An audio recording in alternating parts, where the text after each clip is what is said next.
నమస్తే అన్న, అందరికీ నమస్కారం. కువైట్ ప్రభుత్వం మరో కొత్త రూల్ను తీసుకుని వచ్చింది. వివరాల్లోకి వెళితే ప్రజల యొక్క ఆరోగ్యం పర్యవేక్షణలో ఉన్న అన్ని సౌకర్యాలు, బ్యాంకింగ్ మార్గాలు మరియు ఎలక్ట్రానిక్ చెల్లింపు పద్ధతుల ద్వారా మాత్రమే సేవా రుజుములను వసూలు చేయాలని చెప్పేసి ఆరోగ్య మంత్రిత్వ శాఖ మంత్రి డాక్టర్ అహ్మద్ ఆల్ అవాదీ గారు తెలపడం జరిగింది.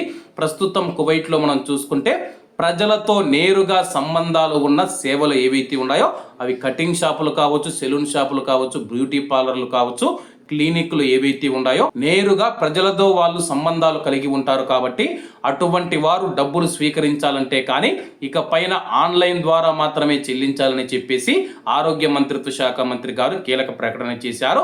అంటే ఇప్పుడు బంగారాన్ని ఎలాగైతే కేనెట్ ద్వారా ఆన్లైన్ ద్వారా కొంటూ ఉన్నామో ఇప్పుడు ఎక్కడికైనా ఒక కటింగ్ షాపుకి వెళ్ళినప్పుడు మనం గడ్డం చేయించుకోవచ్చు, లేకపోతే కటింగ్ చేయించుకోవచ్చు. అటువంటప్పుడు మీరు ఆన్లైన్ ద్వారా మాత్రమే డబ్బులు చెల్లించాలని చెప్పేసి ఆరోగ్య మంత్రిత్వ శాఖ మంత్రి గారు తెలియజేశారు. అలాగే డిజిటల్ పరివర్తన మరియు ఆరోగ్య సంరక్షణ సేవలలో పారదర్శకతను పెంచడం పట్ల కువైట్ దేశం యొక్క నిబద్ధతకు ఈ ఆదేశం అనుగుణంగా ఉందని చెప్పేసి ఆరోగ్య మంత్రిత్వ శాఖలోని ప్రజా ఆరోగ్య వ్యవహారాల assistant under secretary doctor Al Mundhir Al Hasawi గారు మంత్రి గారికి రాసిన అధికారిక లేఖ కాపీని స్థానిక మీడియాకి అయితే తెలపడం జరిగింది.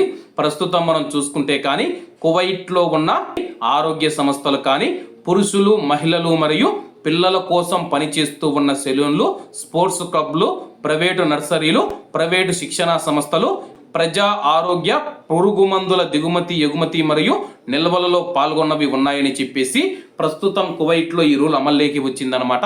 కాబట్టి కువైట్లో ఈ రంగాలలో పనిచేస్తూ ఉన్న మన భారతీయులు ఎవరైతే ఉన్నారో చాలా మంది కటింగ్ షాపులు, సెలూన్లు పెట్టుకొని ఉన్నారు, బ్యూటీ పార్లర్లు నడుపుతూ ఉన్నారు. కాబట్టి ఈ యొక్క విషయాన్ని గుర్తుపెట్టుకొని నగదు ద్వారా ఇంకైతే డబ్బులు స్వీకరించకుండా ఆన్లైన్ ద్వారా కేనెట్ ద్వారా అయితే మీరు డబ్బులు స్వీకరించాల్సి ఉంటుంది. కాబట్టి అందరూ బాగుండాలి, అందులో మనం ఉండాలి. అందరికీ నమస్తే అన్న, జై హింద్.